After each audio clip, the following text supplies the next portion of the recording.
Our next speaker is Cathy Breden. Cathy is the Executive Director of the Center for Exhibition Industry Research based in Texas. And CEIR, well, you'll tell people more about what CEIR is, but CEIR is one of those unique organizations that does independent research on our business, both from an exhibitor perspective, from an attendee perspective, from an organizer's perspective. I've heard Cathy speak in the past, and the information she's going to pass on to you, I'm sure, will be incredible. Cathy Breden. Okay, well, first, a little bit more about the Center for Exhibition Industry Research. CEIR was formed back in the 1970s, and it was a group of Americans that felt that there needed to be more empirical research on the exhibition industry in the United States. And for a number of years, CEIR kind of struggled along. There wasn't really a constituency of members. There was just a group of exhibition organizers that understood that there needed to be data on the exhibition industry. So in the year 2000, CEIR was very fortunate to be able to start something called the CEIR Index. And the CEIR Index measures the performance of the exhibition industry across 4 different industry metrics, that being net square feet, net square meters, attendance,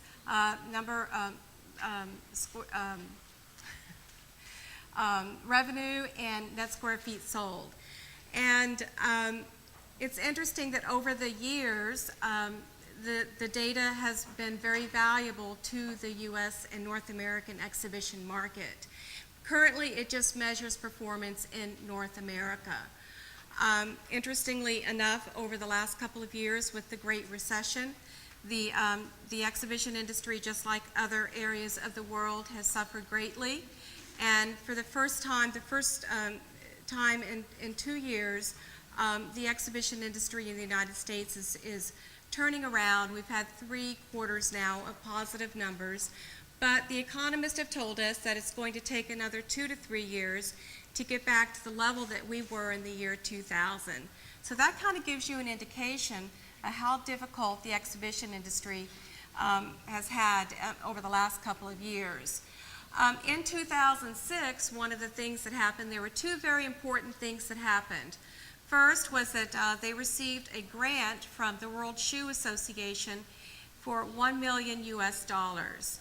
And the second thing that happened was that CEIR consolidated into the International Association for Exhibitions and Events. So even though CEIR is a separate entity with a separate board of directors and has control over its own destiny, it is a part of IAEE. And now, for the first time, CEIR has a constituency. So that's a little bit of background on CEIR and its purpose and mission.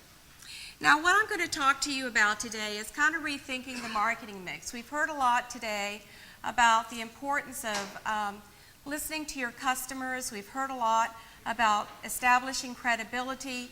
We've heard a lot about the need for creating business intelligence, having research on your visitors and your exhibitors. So I'm going to kind of walk us through some of the research that CEIR has done over the last couple of years, but I'm also going to kind of take us back to the basics. We're going to talk about the marketing mix. And so with that, the marketing mix, historically it's been a very brand-centric model, but now it's becoming has become a very customer-centric model. So for those of you that have had marketing classes, you have probably heard about the product mix and the 4 Ps. The 4 Ps were something that the guru of marketing, Philip Kotler, came up with back in the 1960s. And that's product, place, price, and promotion. Well, what's happened now is that as we've gotten away from this mass marketing mentality over the last 30 or so years, to more of a customer-centric mentality, we are now going to the 4 Cs. The 4 Cs is it's all about the customer and what the customer needs and what the customer wants. It doesn't matter what you want. What matters is what that customer wants. And then certainly it has to be convenience. What used to be place, where are you going to place your product? Where are you going to hold your events? It's all about the convenience of where you're going to be holding your events. It's all about the convenience that you create for your exhibitors and the convenience that you create for your visitors. And certainly there's price and then the correlating cost, of course, with the 4 C's.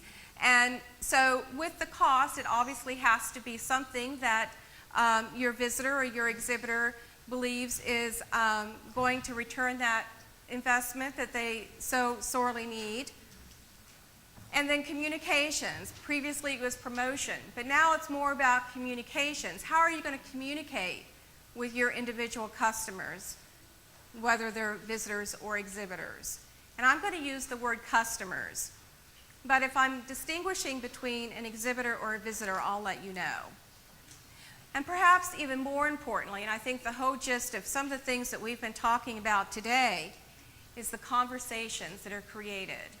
And how are you going to create conversations that's going to extend the life of your event?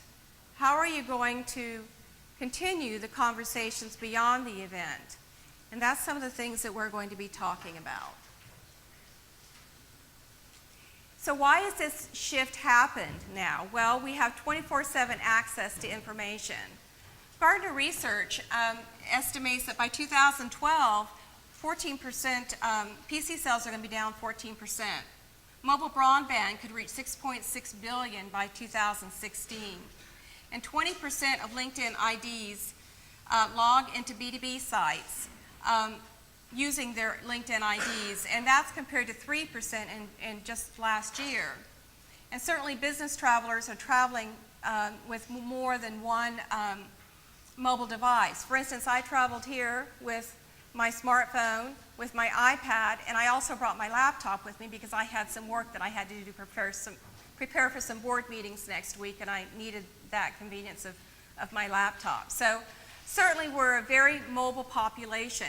And what's happened is that this has now created a very small global marketplace. We really truly are one world now. We're all together as one. So these are just some of the things. And interesting, by 2013, it is estimated that smartphones are going to be the top way that people access the internet. So again, just another thing for you to keep in mind as I go through my presentation. So also an impact of technology. South Korea, 80% of your population, almost 81%, use the internet. That's astounding. And almost 4 million of you are on Facebook.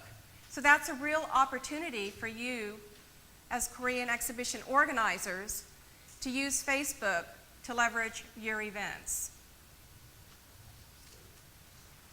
So when I had somebody looking over my presentation, they said, "I don't like that slide. That man looks mad."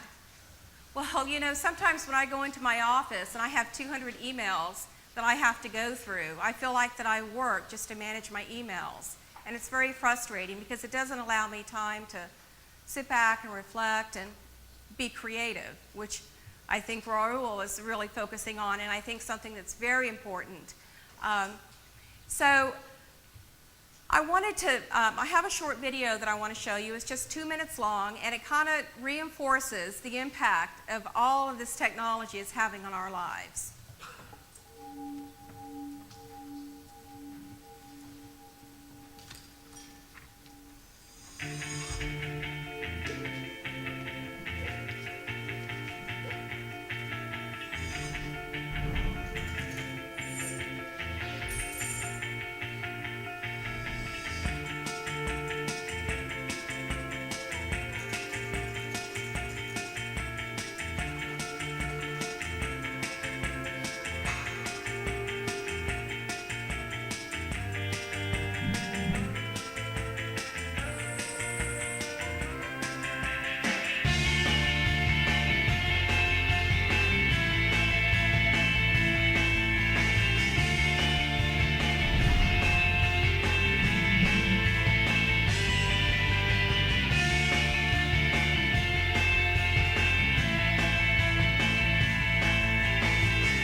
So I think that that probably reinforces the importance of digital technology and the reason why we all need to pay attention to it. And if we have not begun using it in terms of promoting our events, then we need to start looking at how do we do that and how do we incorporate that into our marketing mix.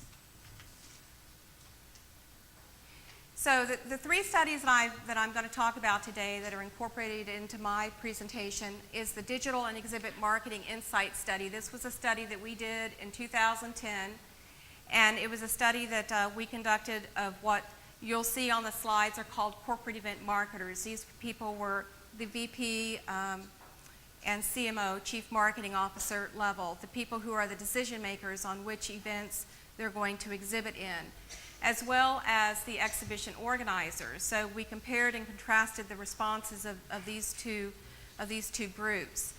The generational study, we call it the YP study for young professionals.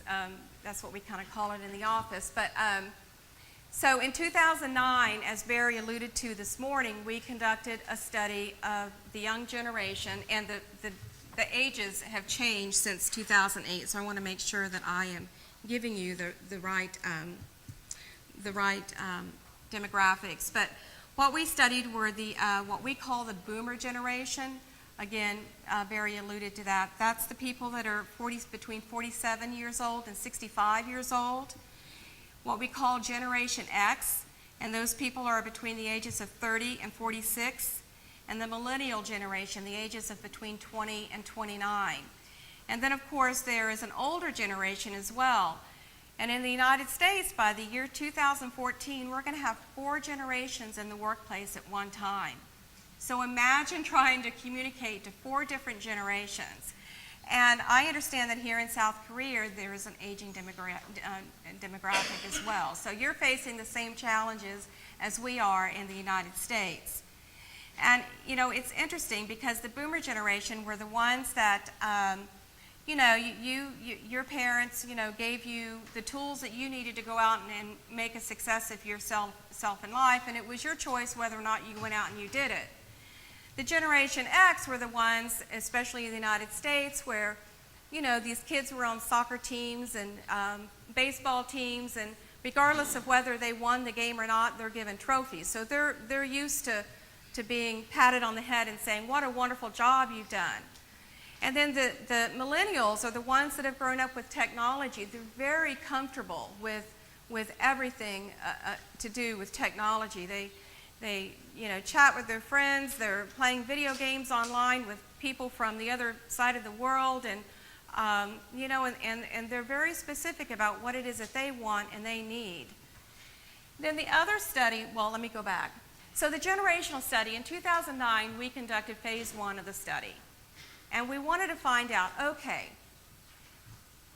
will the younger generation still view exhibitions in the same way that the boomer generation and the older generation has? Are they still going to find value in attending exhibitions the way that the older generation did? What we found out was that, yes, the younger generation is. However, what we also found out is Generation X, those are the ones that, they're not so keen on getting on an airplane anymore. Again, I'm speaking from the United States point of view. They are not so keen on getting on an airplane. They are more family oriented. They want to be home with their families.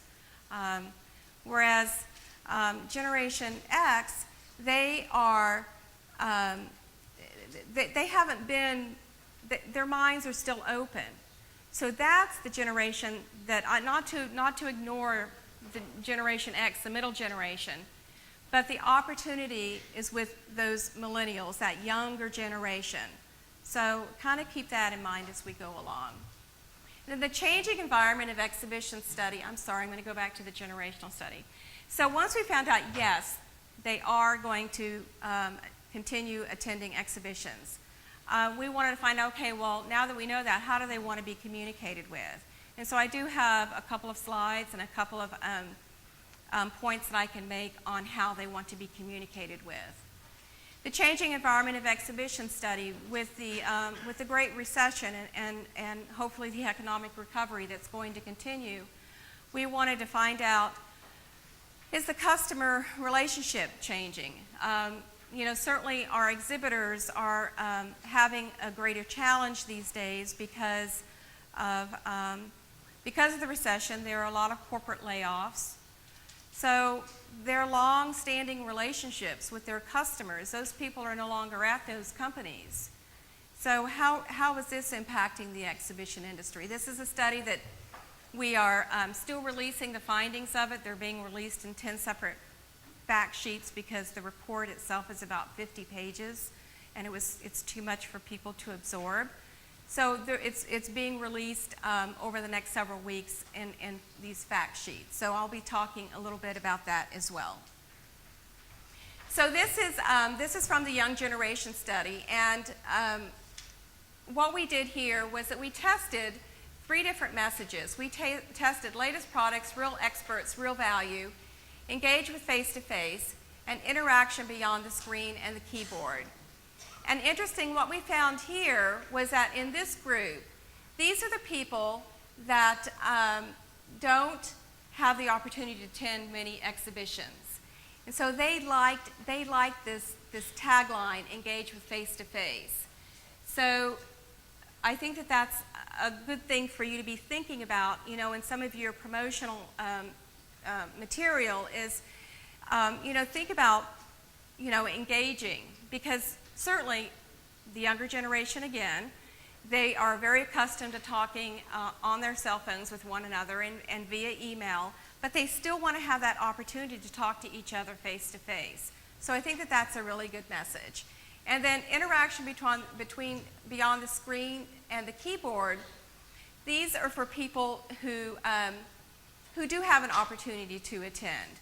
So just kind of keep that in mind. And these are the ways that they wish to receive information. All 3 messages, it was by email, the exhibition website, which I'm going to talk about a little bit more, industry publications, certainly with association publications, with the trade publications. The young professionals find those publications to be very credible. And so it's a good thing to consider about the possibility of placing advertisements into industry publications that are true trade publications.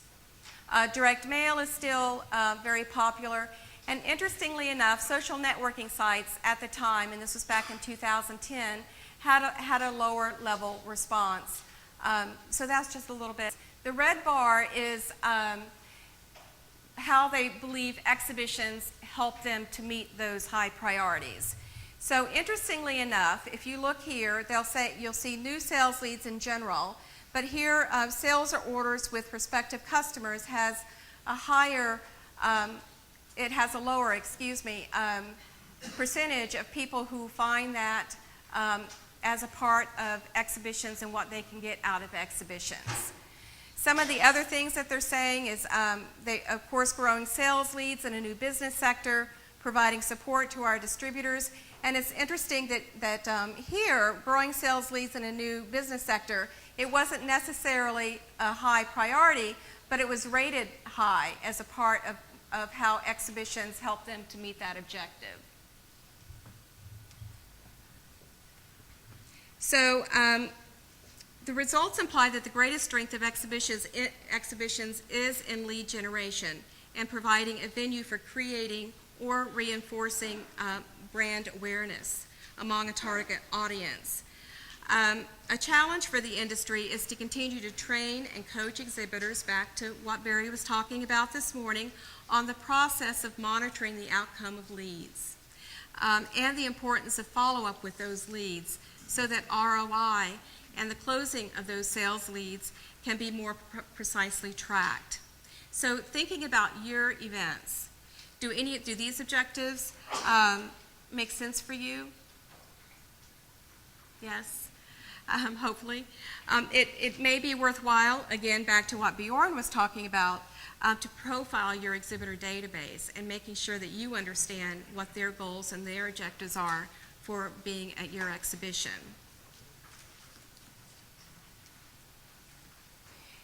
So this is from the digital marketing study, and again, looking back to 2010, we actually conducted this study in 2009 and 2010, so we were able to contrast it from year to year. And interestingly, the exhibition organizer in both years used email marketing much more so than what the corporate brand marketer does. Now, the importance, of course, with email marketing is to make sure that you are sending your messages out to a very targeted audience, and as I'm going to talk about a little bit later on, making sure that you have the business intelligence on your visitors and your exhibitors to make sure that your messages are very targeted and unique to very specific audiences. So some of the reasons why people unsubscribe from emails is that certainly emails may come too frequently. This is from a study called the Social Breakup from Mashable.com. Emails come too frequently, 54%. The content may be repetitive or boring, so make sure that your messages are refreshed and new content is delivered in each email. Too many emails are received and they just want to get off some of the list. The content is not relevant.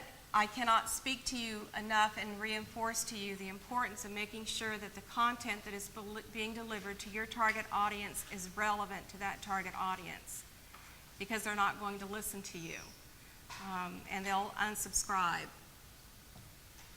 And certainly the younger generation, they're going to go out and seek the information on their own. They don't necessarily need to receive your emails other than to be made aware of the date, time, location, and the purpose of the event. Or they may have signed up for a one-time offer. Perhaps you were doing some type of promotion and it caught their eye, and so they signed up, and now it's not relevant to them anymore. So again, the importance of making sure that your content that you're delivering to each of your audiences, it needs to be very relevant. We talked a little bit earlier about SMS and MMS mobility, and I find it very interesting that the exhibition organizer uses this much more so than the corporate brand marketer, and it has continued between 2009 and 2010. So I think that this is a great opportunity, again, for you to look at how can you use SMS marketing. I don't know if during the registration process if you ask for their mobile telephone numbers, but you know, I would suggest that you start doing that if at all possible, so that you can shoot out the messages to them that is relevant. On social media, and social media, what I'm talking about social media is the Twitter and the LinkedIn and the Facebook and the other type of social media tools that are being used in other countries. Again, exhibition organizers use it, and corporate brand marketers are using it as well. And we have continued to see this grow, and even in the changing environment study, we are continuing to see this grow. So what's the important thing to know about social media and why it is so very important to you, other than, you know, listening to the short video that I showed you and all of the data that I've thrown at you? Social media can really impact the speed at which your target audience is penetrated if you do it correctly. And you need to be very careful that you're executing the messages that you're shooting out so that they're not promotional in nature, that it's providing information that is beneficial and useful, and just, you know, look at it that way.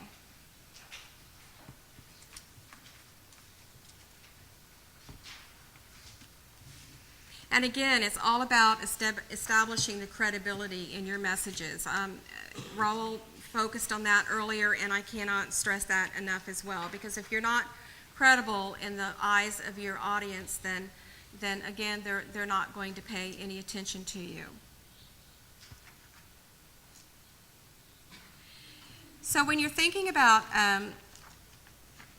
social media and how you are using it, You need to think about, I know at least in the beginning when we were all new to social media and we have our Facebook page, and I understand that here in South Korea there's something I think it's called SciWorld. But I think that Facebook is becoming more popular now. But in the beginning, when we were all starting on Facebook and Twitter and LinkedIn, we were kind of having a difficult time separating our professional lives from our personal lives. And Facebook, I think, has become much better at helping us to do that, so that you can create groups for a specific event that people can join, and you can also go into the back end of Facebook and set your settings so that specific people in your address book, in your contact list, can see what it is that you're posting. I am by no means a Facebook expert. When I have questions, I go to my IT person because I am not an expert, but that's my understanding. So it's much easier now to be able to set up Facebook groups for your specific event and be able to push out messages that are relevant. So you need to make sure that your marketing strategy is diversified between these three.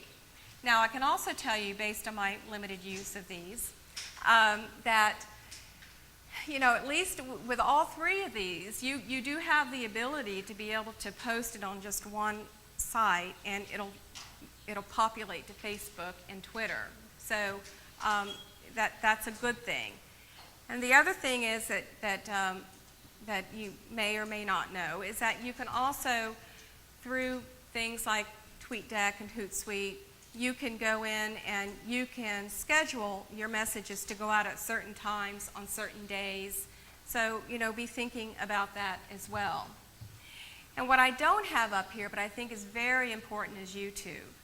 I'm hoping that AKEI will post some of these videos to YouTube, for instance, and then, push out messages via Twitter or perhaps through an AKEI Facebook page that others that were not able to be here can view this. And it'll also create conversations around the event, and if people tweet about it, then it really extends the life of this event, and it can actually become very viral and go global, as we'll talk about a little bit more.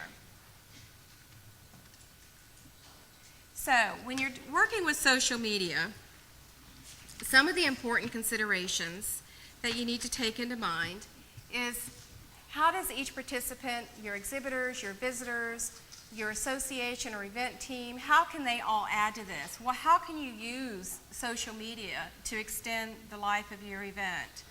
Well, one of the things that I said in a previous slide was that social media really helps you to advance the penetration of your audience.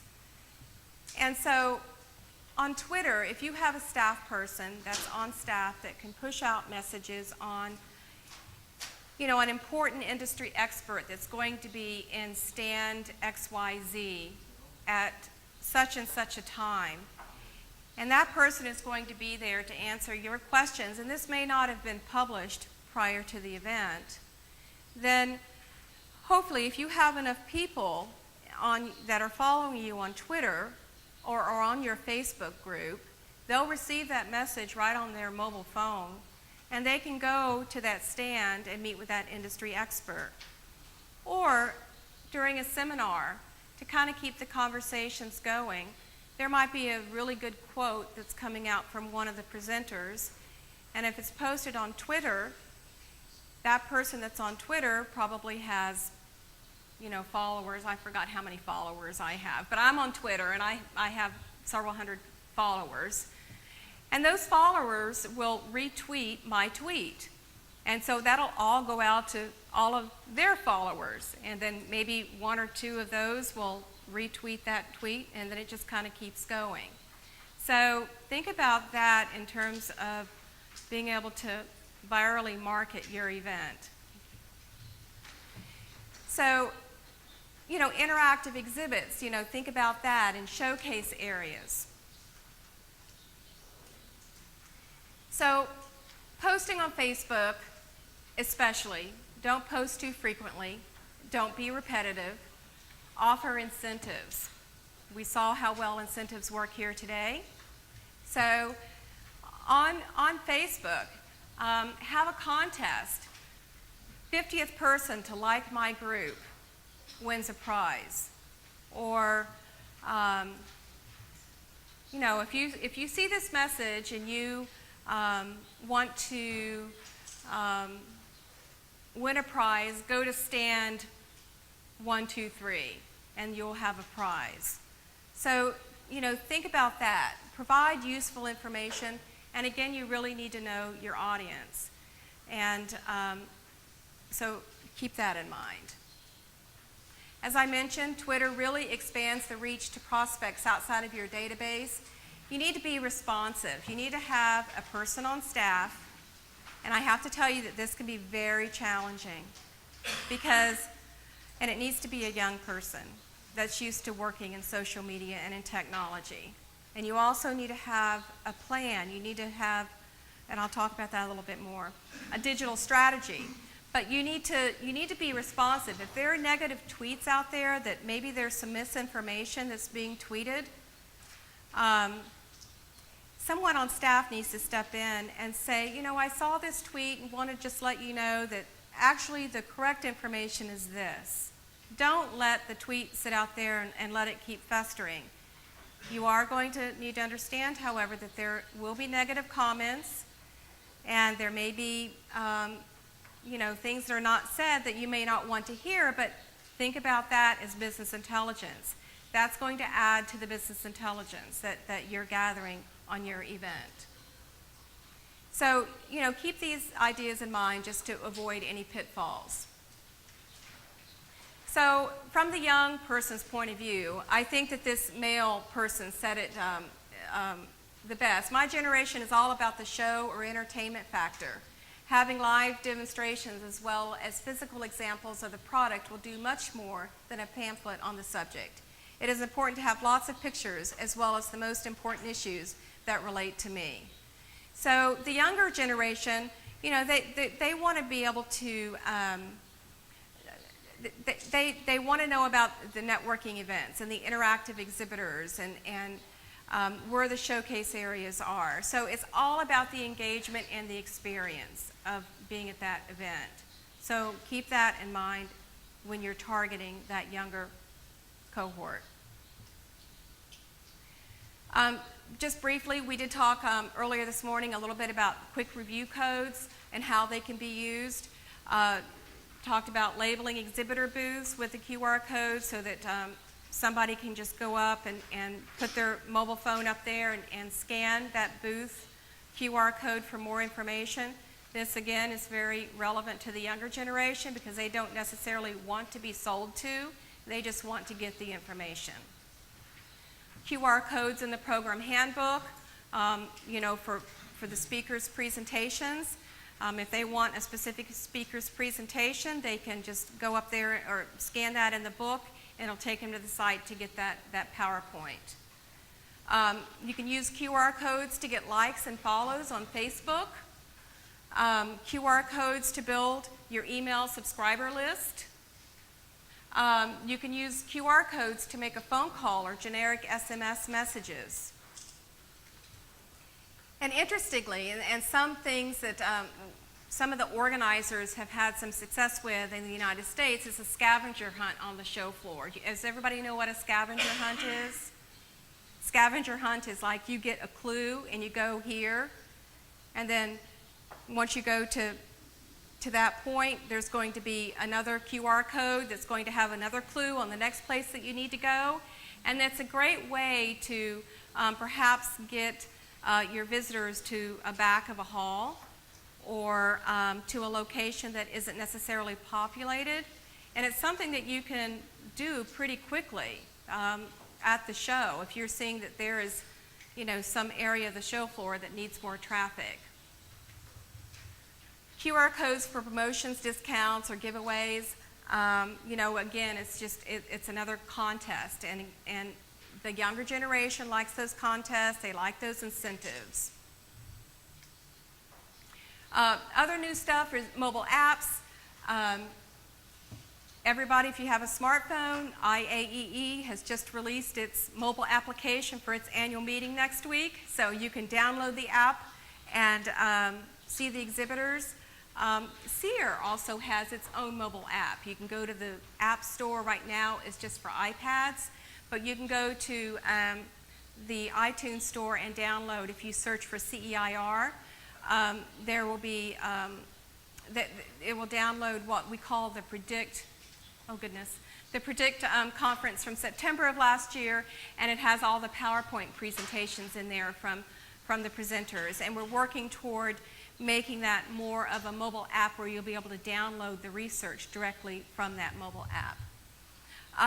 You can use mobile apps for maps and viewing Twitter feeds. The downside is, of course, is that you can't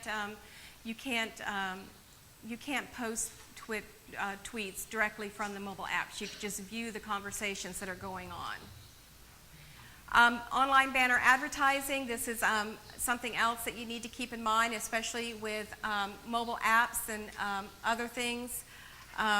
You'll see exhibition organizers are using that to a lesser degree, but the corporate brand marketer it's using them more. So that's a good opportunity for generating revenue for organizers. So corporate brand marketers, the exhibitors, are viewing online banner ads as a good opportunity. Websites, microsites. Microsites is a very small site that might be very specific to your event. And again, the younger generation, they don't want to do more than 3 clicks. They don't want, when they go to a website, they want to find what they want and need within 3 clicks. So this is from the Changing Environment Study, and you'll see here the use of business-to-business exhibitions is largely anticipated to be stable with the current levels over the next several years. And you'll see here that social media outlets are going to be used more, as are mobile devices, online meetings and forums, company websites, and advertisements and e-media and direct mail. And then you'll see the red lines are what's going to be used more in terms of being used at the same level as they currently are. And the green is what's going to be used less. And as you see here, print advertisements are going to be used less. So the implications of all this information is that digital media is being used by exhibitors, and it's a call to action to us as organizers. You need to understand your target markets in this trend, and you need to strategize how to incorporate those digital tactics into your marketing plans. So when you are thinking about your marketing plans, it's very important for you to have a digital strategy. I would highly recommend that you have a written digital strategy so that you know exactly what it is that you're going to be doing and executing and at what times. And again, business intelligence, I cannot stress to you how important it is. Rather than just having the contact information, you need to develop profiles on your visitors and your exhibitors. And you need to have behavioral data on them. So you need to also understand what's unique to your event and your brand. And as Bjorn was showing us earlier, it's very important that you have the metrics on your websites and be able to use that as a part of the business intelligence.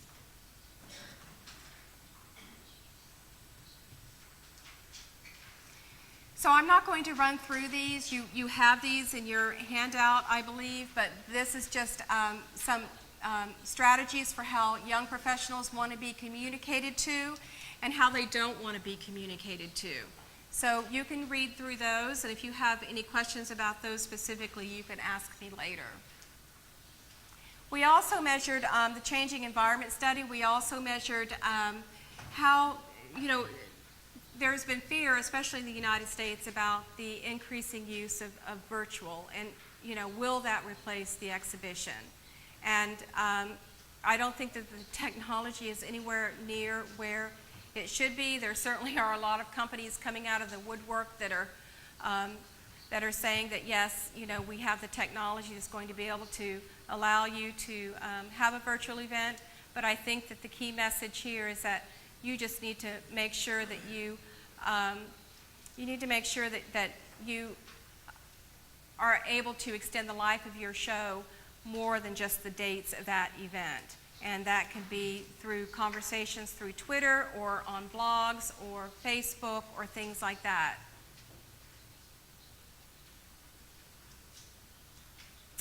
This is just more information on virtual events and the virtual event study and some of the top findings. What we're finding is that most virtual events are extensions of live ones. And when I talk about virtual events, that can be anything from a webinar, a webcast.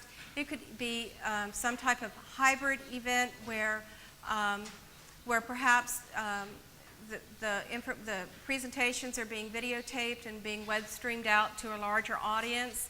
So the virtual can take a lot of different facets. Live content is still most important. After all, we do all want to engage face-to-face and be able to look each other in the eye and measure each other up and learn from each other face-to-face.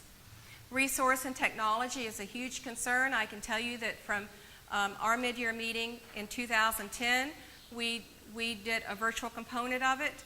It took our director of events the same amount of time to plan that virtual event as it did to plan the meeting itself.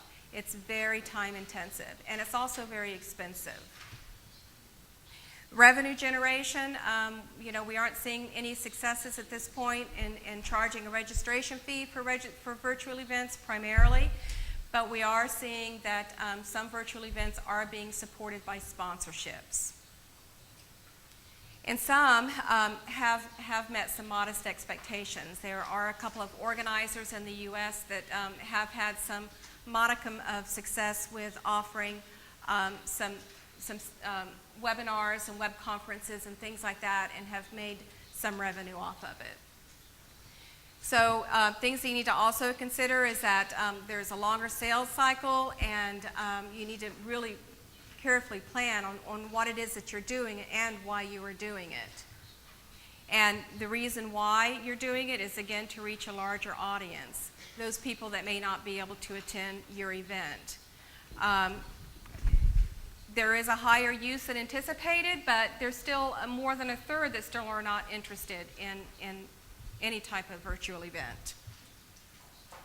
So that is my presentation. I know that it was a lot of information, and I'm more than happy to take any questions.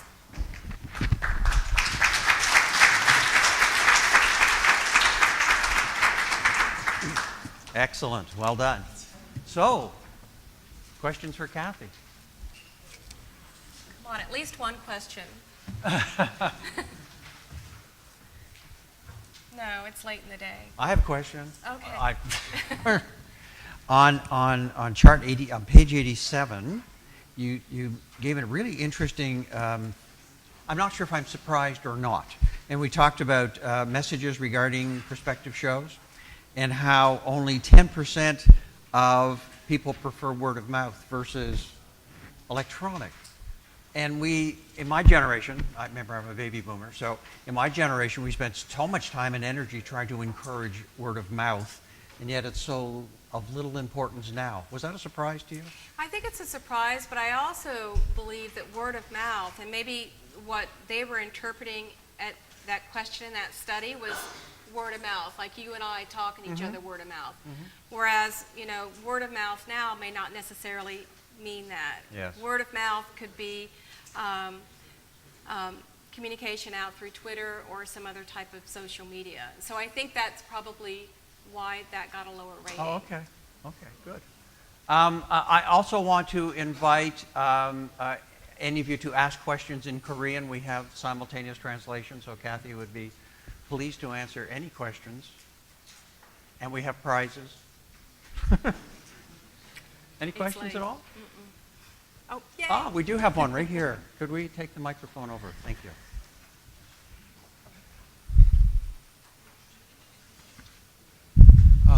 Thank you for your excellent presentation. I have one question about your study for general study. May I ask what generation you are involved in?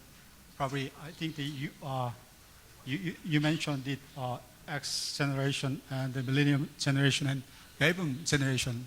Probably, if you are baby boom generation, the outcome of your generation's record is similar with your generation. Now? I'm sorry, I have a hard time hearing. I'll invite the speakers up. Sorry, go ahead. I am sorry. Say that last bit again. The outcome of your results Yes. is same as you're thinking about. 한국말로 하겠습니다. 예. Ask it in Korean. 예, 좋습니다. 예. 제너레이션 스터디의 결과가 그 지금 강사분이 속하는 제너레이션에 그 개인이 생각하는 결과하고 어떤 차이가 있는지 같은 결과인지 한번 묻고 싶습니다. Sorry. One moment. Say it one more time. Okay. 예, 좋습니다. 예. 이 제너레이션 스터디의 결과가 저 강사분이 속한 제너레이션의 이 결과하고 같은지. 그러니까 다시 쉽게 말씀드리면은 그 결과가 나온 결과가 그 선생님이 생각하고 있는 그하고 같은 결과였는지 한번 묻고 싶습니다.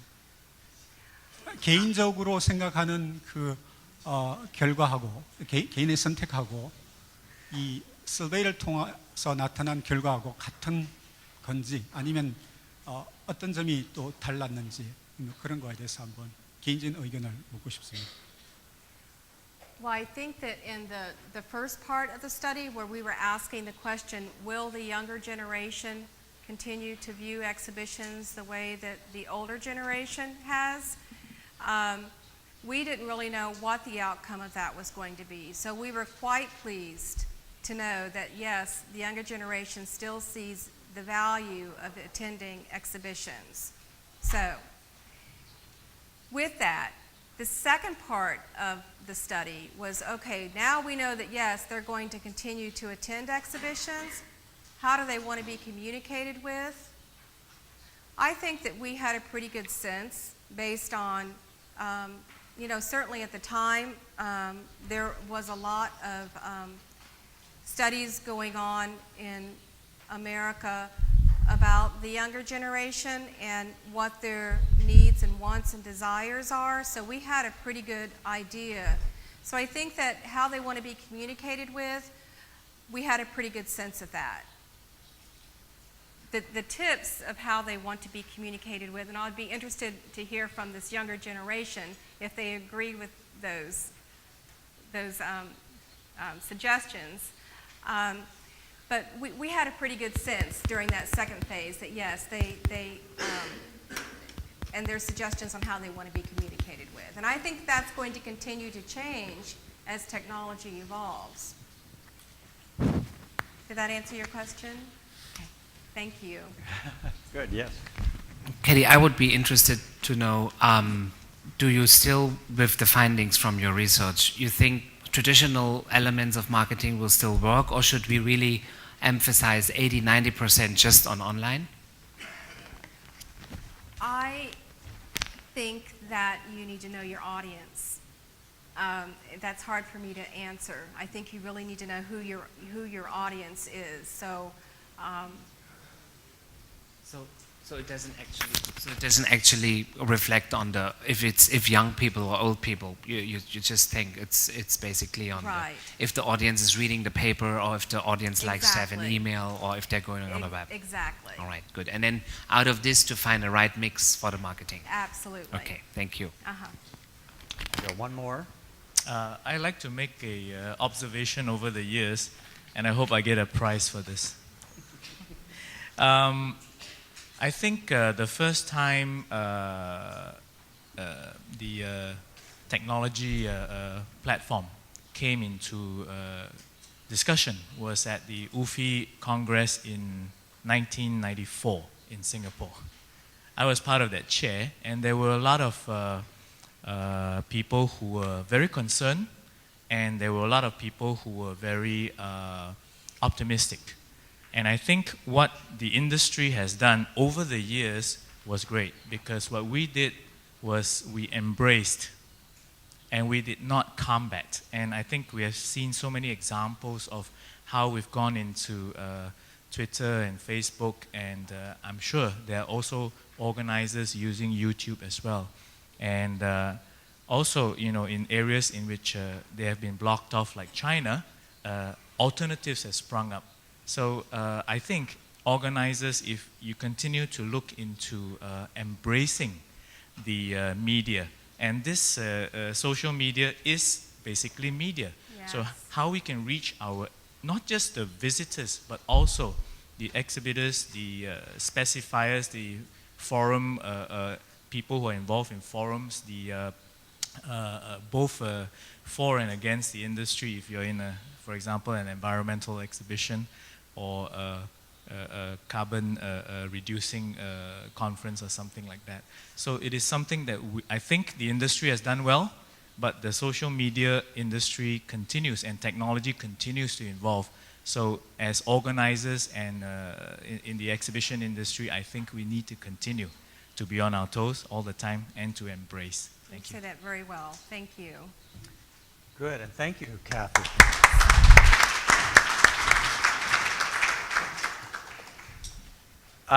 What Cathy presented to you was just the tip of the iceberg. SEER has, over the years, developed so much in terms of the research that they have done. And if you are really serious about your business and would like more information, then I would strongly recommend visiting SEER.org and just see the wealth of information that's available to you. And I know that Cathy is always available to chat with as well. So it's a really, really good source for you.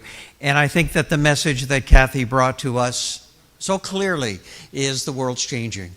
And we really have to change along with it and not be afraid and to try stuff out and to experiment, and some things will work and some things won't work. But if we remain stagnant, we're going to be left behind. And social media is one of those things that's going to drive innovation in the next few months, not even years. So thank you very much, Cathy. That was really well appreciated.